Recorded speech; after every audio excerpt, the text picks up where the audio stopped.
Welcome, everybody, and I'm Sophia. Thanks for joining my summit, Unlocking the Keys to a Pain-Free Goal-Smashing Active Life, a Life Without Pain. So I'm bringing this summit to you guys because I wish I would have had this information so long ago, and I want to talk to you about how to deal with pain when it comes up in a way so that you're empowering yourselves to heal yourself. And I want to talk about all sorts of different ways to address pain. And today I have the most amazing guest speaker, guest expert on, Dawn Katie. And I specifically sought Dawn out because she is a pain coach and she actually helps people discover ways to break free from their pain through her methods that she's developed herself. So thank you, Dawn, for joining us and welcome. It's lovely. Thank you for having me. Yeah, I'm so excited to hear more about your methods that you use. And if you don't mind just giving us like a quick background on how you got into this field for one. I know that, you're a mom and you've had sustained quite a bit of pain yourself, but we just want to know a little bit more about you. Yeah, so I got into coaching people through pain because I spent most of my life in pain in some way or another, from 3 autoimmune diseases, from injuries, and then I had a slip when I was 5.5 months pregnant, which actually left me disabled. I'd gone through the medical journey, the not being heard, the not being understood, not knowing what was going on, and it just got to a point where I was left addicted to painkillers with no answers, no support or understanding what to do next. And unfortunately for me, I ended up spiraling and going to a point where I wanted to end my life. And from there, I broke through. And the only thing I can say, if you're listening to this and you're suffering from chronic pain, sometimes we really have to go so low before we can bounce back. So know if you are at that point, it's okay. Doesn't mean to say that that's the end of the road. It just means that what you're doing is not working, and just to turn back and find another way.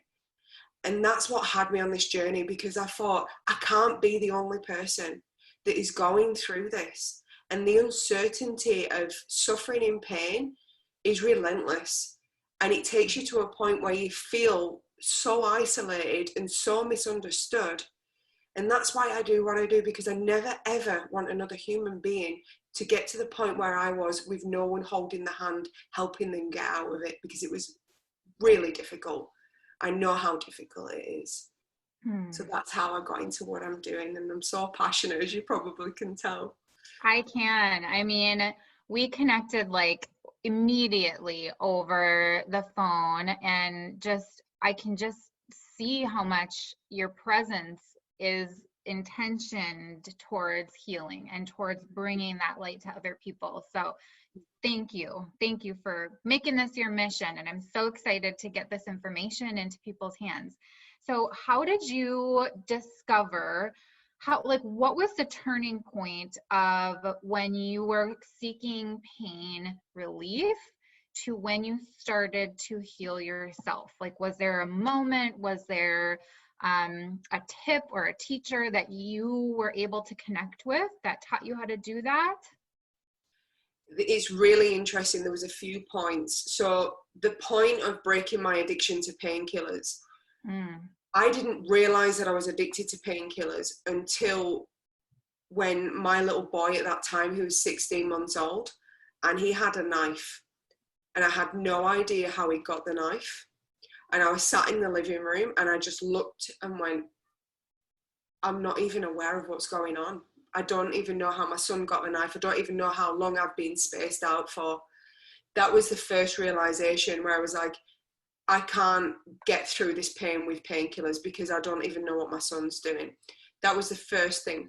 The second thing was, in the space of 10 days, I had 3 specialists in their field who turned around and said, there is really nothing else we can do for you. This is the end of the road. Here's a number for a clinical psychologist, and I'm really sorry that this is going to be your life. In some form or another, that's how they presented to me, that this is your future. And from there, I spiraled into a really dark place. But what happened was incredible. And it had happened to me before when I nearly died when I was 22. And I was laid in bed, and this consuming thoughts of, I'm worthless and useless, this is my life, I'm making my life more difficult for my husband it'd be better off without me, so would my son. Then this voice, quiet and gentle voice, just said, it's not true. And I held on to it. And I don't know how long I was in bed for, but at that point, Sophia, at that point, I was actually talking to myself and planning how I could end my life, because it'd be the easiest way for everyone. But this voice just came and said, it's not true. And I held on to that. Now, for those of you who are thinking, what does she mean, this voice? It's your gut, it's your intuition, it's that just knowing. And most of us ignore that, and we go against it, and we do something, and then we find ourselves and we go, if I had just listened to my gut, life would have been easier. It's that voice. That voice spoke to me and said it's not true. And I chose to believe that that was more powerful in that moment than the rest of the stuff that got me out of the depression, the nervous breakdown. And then I just completely surrendered. And what I mean by surrender is I just went, you know what, I'm done. I don't know what to do anymore. Mm-hmm. And I said, just, if there's a God, can you just send me something to show me that there's a different way? And within about 5 or 10 minutes, I got a ping from my phone, and it said, pain relieving technique, EFT. I didn't know what the hell that was. I was like, what the hell's EFT? In any case, I looked at it and I went, you know what, I'm just going to buy it. And I bought the course, and it changed my life, because it taught me that I am more powerful than my pain, and I had some kind of tool or technique to help me get beyond that suffering. And maybe it didn't completely remove my pain, but it helped me get my power back. And that was the most important thing. It's the powerlessness. It's the power that pain has over you that is the scariest. Yeah, absolutely. And I think how many people are dealing with that fear by themselves, and, you know, being kind of, like you said, kind of handed through the medical system. And this is why I feel like what you're doing and the field of like coaching, which is really holding people accountable to themselves, is so powerful. It's so powerful. It's such a really beautiful way to connect with people and help them connect with themselves. So what did you do? Did you start doing the tapping and then like get more into it? Like, was that just the beginning, or tell me about how that things unfolded from that point?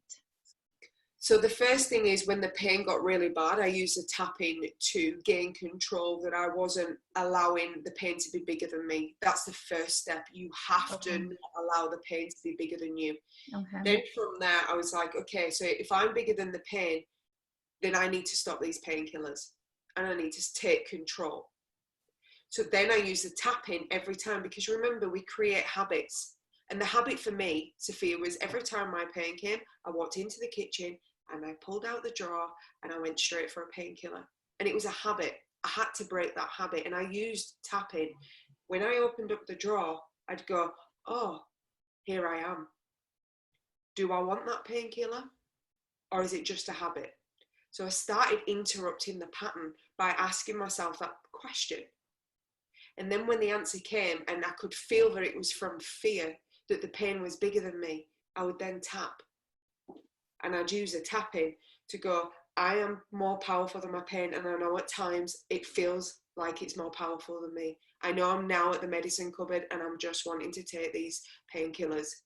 But you know what? I decide for 10 minutes that I'm just going to sit with the pain. And if I still want the painkiller, then I honour myself to have the painkiller. And that's the process that I went through.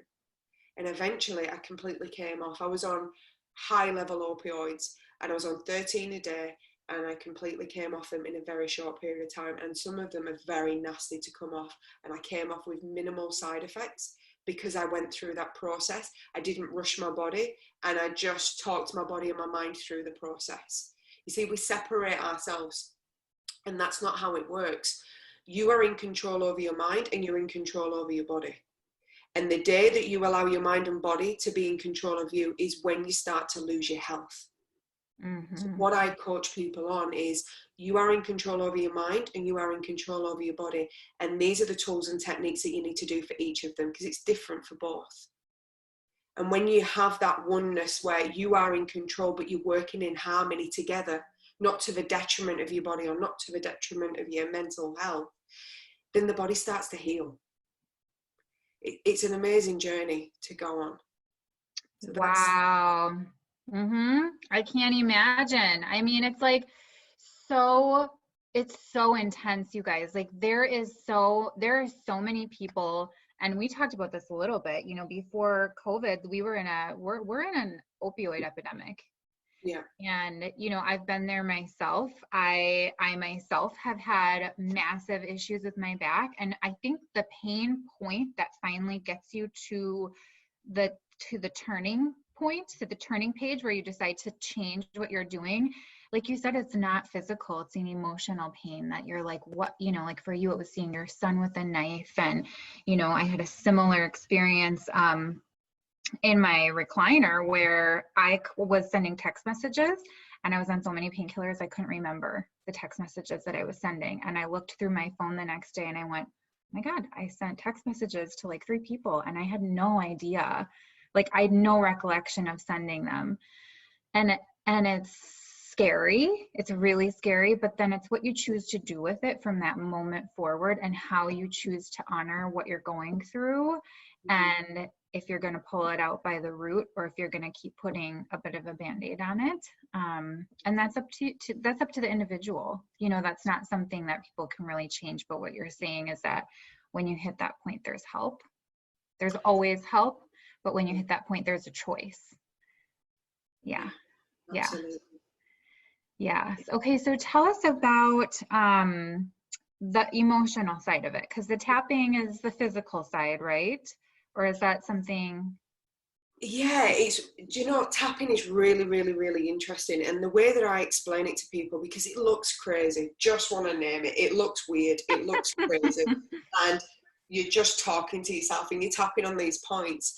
And the easiest and most simplified way that I can explain why it's so effective, there's a lot of research out there, but what I found that resonates deeply with me and people who I work with pain is, when your body believes it's in danger, it goes into fight or flight response. And from fight or flight response, it suppresses the immune system because it's got more important things to do. So what happens is, say for example, your immune system is already deficient and it's functioning at 80%, and you go in fight or flight, it might only be functioning at 10 or 20%. So how can your body heal and repair when you're in that state?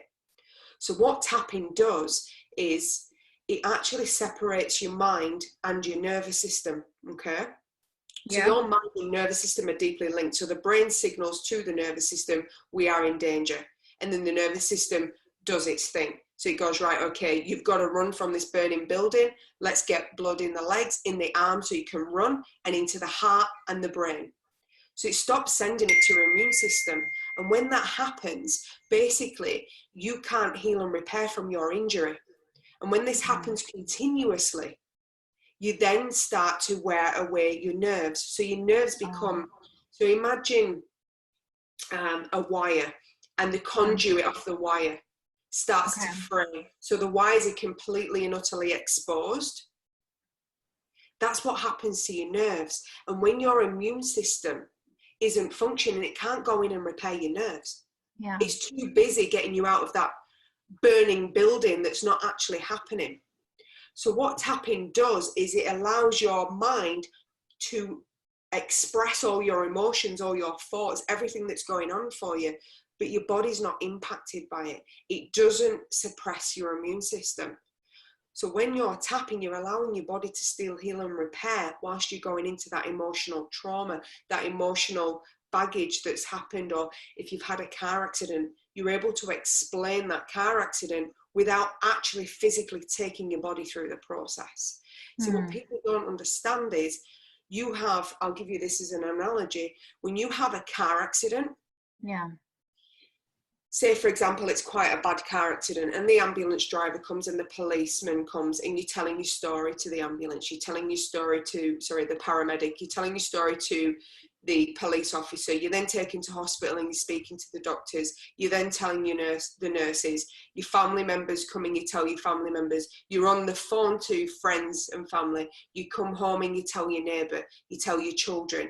Do you see? Every single time you tell your story, your body thinks it's having the car accident again, over and over and over. So every time you share your story of your pain and what's going on, your body physically thinks that it's in a car accident every single time. And what EFT does is it allows you to tell your story, remove the emotional charge of the story, so you're no longer emotionally invested in it without traumatizing your body. So interesting. So you're still able to tell your story and share and get the support you need, but you're not being kicked back into that fight or flight. Exactly. And the secret is once you've removed the emotional charge, Sophia, you don't feel the need to share your story anymore because you've been heard. We only share our story to be heard. I'll repeat that again. We only share our story to be heard. No one really ever hears us. Most people are interested in themselves and they don't deeply hear what you're saying. So you feel you need to keep saying your story until someone deeply hears what you're saying. And what tapping does is it allows you to deeply be heard by yourself or witnessed by a practitioner. Yeah. Yeah. That's powerful stuff. Very powerful. Very powerful. Yeah. And when you say that you were on 13 pain medications a day and you were able to transform yourself to now being in control of your pain and helping other people. Completely. That's how powerful. That's how powerful it is. And I mean, I've brought other tools and techniques in. I've tested over 120 different modalities and tools and techniques, and I've brought them all together. But I share EFT and tapping because it's the first thing that I did, Sophia. The first thing that got me to that place of knowing I can heal myself. Okay, you've got to have hope. And for me, by being on this summit, is I'm offering hope by sharing that there's a tool and a technique out there. Yeah. Yeah. And then when you try it, you start to believe, you know what, my pain is reducing. I don't need those painkillers. And then it goes to knowing I am bigger than my pain. And it's a beautiful process to go through when you look at it, and don't be harsh and beat yourself up and go, I'm in hope at the moment and I'm okay with that because I know that the next step is I'll believe that I can get out of pain. Absolutely. And then I will know I have no sign of injury. I have no disability. I have no pain whatsoever. I've reversed 3 autoimmune diseases. I have completely regenerated and healed my body from the tools and the techniques that I share with my clients. It's not impossible. I am not Superwoman. I'm relentless. Yeah. And I think we have to be. I think we have to be a bit relentless when we're advocating for ourselves and the life that we want, and the not even the life, but the enjoyment that we want out of the life that we have. Let's say that. It's really, truly, you just cannot let off the gas pedal when you're looking at taking care of yourself and addressing your pain needs.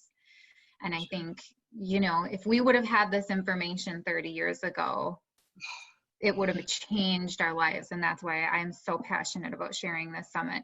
And I've seen really crazy, cool stories about EFT actually healing like ulcerative wounds.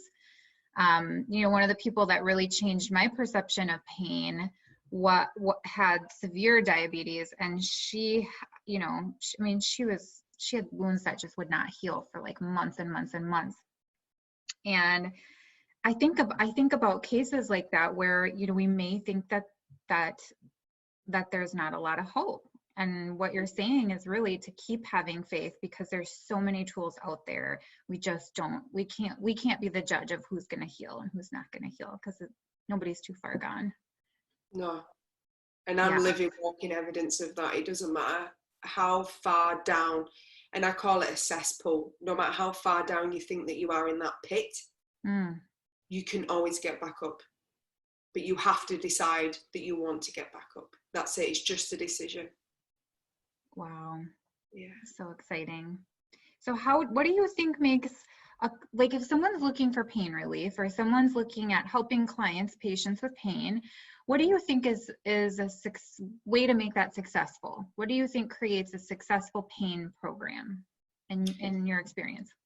So I run pain clinics throughout Sydney in Australia. Obviously, with this accent, anybody who's listening, I'm not Australian born and bred, I'm from England. So in case you're questioning that she's in Australia, but she doesn't sound Australian, I'm actually English. But I've set up pain clinics with physio and exercise physiologists. And the results that we're getting in our pain clinics, no one can reach them. We're just going through clinical studies now and trials, and we're able to help people be 97% increased confidence in despite of pain. 97%. That's amazing. That's phenomenal. And this is in a period of time of 6 weeks of coming to our program. Yeah. 72% reduction in painkillers. So we have 72% reduction in painkillers and then a 30% reduction in pain. This is in 6 weeks. Yeah, that's amazing. It's knowing that someone else has done it before you. That's the first thing, because we can't believe that something is possible until we know that someone else has achieved it. That's what makes for sure. A pain program. So it's the results of people that have been through it before. It's someone who has experienced chronic pain guiding you through it. And this is why the medical model sometimes falls short, that most of these people are absolute geniuses. They've studied pain, they've studied the human body, but they've never, ever fully experienced what chronic pain does, how debilitating it is. The mindset that you are in when you are in that pain is not accessible unless you've been there. You can't empathize with someone in chronic pain unless you've felt that deep despair. And that's what helps people, and that's what a good program is having your past patients, your past clients, or having someone who teaches the skills and techniques who have got through it and can speak the language of the person that is facing it in that moment. Yeah. It's a powerful program. Okay, absolutely. I'm excited. So it's almost like do you have like a mentorship program? Like, do you have, or are your therapists displaying that confidence and sharing those stories? Or do you have like other patients that have gone through the program who are kind of there helping mentor the new patients? That's exactly right. So I personally are involved in the ones in Sydney. So I deal with all the ones in Sydney. So I'm there, so they know my story. But what we do is we have past people from the program come in. And for those who can't believe that they can get there, we bring one of the past patients in and they sit with that person and say, this was my story and this is where I am now. And I know that you can do it too. And that is so powerful because that person's been heard and met right where they're at. And that's the important thing, is meeting your patient right where they're at. Yeah. Because I think so many people think they're too far gone. I hear that all the time, especially in occupational health, occupational injuries, like really, tragic occupational injuries, or just like osteoarthritis caused by occupational injuries. Like I'm thinking of like, my firefighters and my police officers that I have on my books they're like, well, you're never going to fix this back. And it's like, no, I'm not going to fix it, but you can absolutely fix your back. Like there is a solution to every problem, my friend, and you are not a hopeless case. And they just kind of look at me like, you're crazy. But what a great gift to have a group of people around to say like, yeah, I was in this position and now I'm here. It's really, really powerful, because then it's not just the provider having those conversations, it's a group of patients that's gone through the process as well. That's exactly right. It's very powerful. Yeah. So cool. Well, thank you so much for sharing. And I want to know a little bit more about what you're doing in your life right now, what you're doing in your business, and how we can support you and how we can encourage you to keep encouraging others. So I have several online programs that help people at various stages. And I have just been awarded for Woman of the West in Sydney, where I am, for helping people get through and creating these programs. So I'm very happy about that. And just for those of you who are listening to this and you're suffering, or you know somebody who's suffering, please know that it's possible. You might not be able to be pain free, or you might not be able to believe that you can be pain free, but you can have a lot better life than you've got right now. 100%, without a doubt. And Sophia completely agrees with that. I can tell from everything that she's shared, especially with the firemen and stuff like that. But I want to give a gift to help you, okay? Because I can't go and leave this world without making it a better place. And my mission is to halve the world's pain. That's what my mission is. And I know that I've gone through everything that I've gone through to help people in pain know that there's a different way, and that it's not the end of the line when the medical world say there's nothing else can be done. It's not. It's just there's nothing can be done by the medical world. That is it. There are other people out there, other practitioners who can certainly help you the next step. It's just that they've exhausted all their tools. If someone had said that to me, it would have saved a lot of grief and heartache. So I feel it's really important that I share it with you. But what I want to share with you is the first step that I give my clients. So what I've realized with working with people is that anxiety is the first hurdle that we need to overcome. The anxiety is what is keeping you in pain and keeping you in a place that you can't believe that you can improve your circumstances. From that place, you're in the fight or flight, which I spoke about earlier. And if you don't break that cycle, I'll be truthful, the chances of you getting out of pain is very minimal. So this meditation that I'm sharing with you is going to help you break that cycle. And how it works is there's a part of the heart that sends a rhythmic pattern to the brain. That rhythmic pattern then cascades to all of the systems. Now, unfortunately, when you're in chronic pain, you lose that ability. So what this meditation does is it reprograms your heart and your brain to start communicating to the systems. And what this does is it puts you deep internally into a state of healing. And that's the first step I put people through. So I'm going to share that tool and technique with a diary. So it gives you when and how you feel when you've done the meditation, what's the improvement, what's the emotion, so you can track how it's working.